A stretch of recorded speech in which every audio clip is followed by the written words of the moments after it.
Hi everyone. Welcome back to our channel. Hello, I'm Judy and this is John. You are listening to J&J English Cafe. So, grab a cup of coffee and join us for a chat.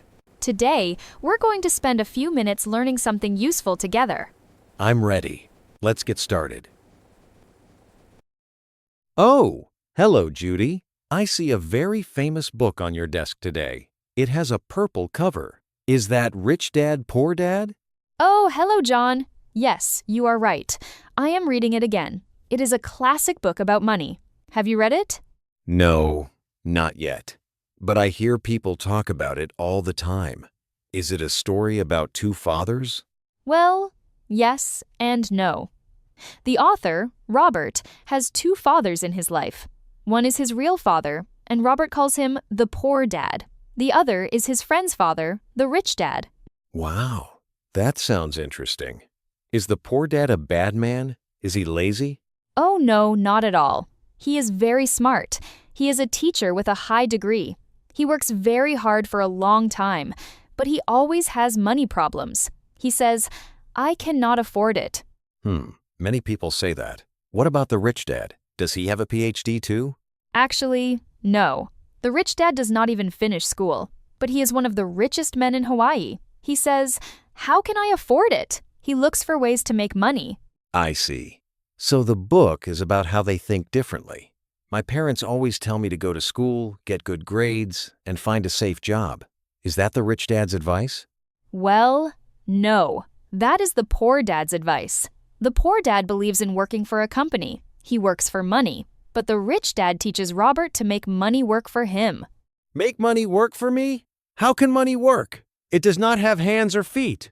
Nice try, John. It means you should not just trade your time for a paycheck. You should buy things that make more money while you sleep. Robert calls these things assets. Assets? That is a big word. Can you explain it simply? Of course. An asset is something that puts money into your pocket. For example, if you own a house and you rent it to other people, they pay you every month. That house is an asset. Oh, I think I understand. So what is the opposite of an asset? The opposite is a liability. A liability is something that takes money out of your pocket. Like my car? I love my car, but I pay for gas, I pay for insurance, and I pay for repairs every month. Exactly. Most people think their house or their car is an asset, but if you only pay money for them and they do not bring money back, they are liabilities. Many people are poor because they buy liabilities and think they are assets. Wow, that changes everything. I always thought a big house was a sign of being rich. Well, a big house can be a sign of big bills. The rich dad says the rich buy assets first. Then, they use the money from the assets to buy luxury things like cars or big houses. So the poor dad works for money to pay bills, but the rich dad uses assets to pay for his life. You got it, John. Robert also talks about the rat race. The rat race? Do we need to run like rats? Oh, no. It is a metaphor. It describes people who work hard, get a raise, and then spend more money. They work harder to pay more bills, and they never stop. They are stuck in a loop. I do not want to be in a rat race. It sounds very tiring. It is. That is why Robert says financial education is very important. Schools teach us how to work for money, but they do not teach us how to manage money. You are right. I never learned about taxes or assets in school. Me neither. But it is never too late to learn. The rich dad says your mind is your greatest asset. If you train your mind, you can find many ways to grow your money. I should really read this book. Maybe I can start my own small business one day. That is a great idea, John.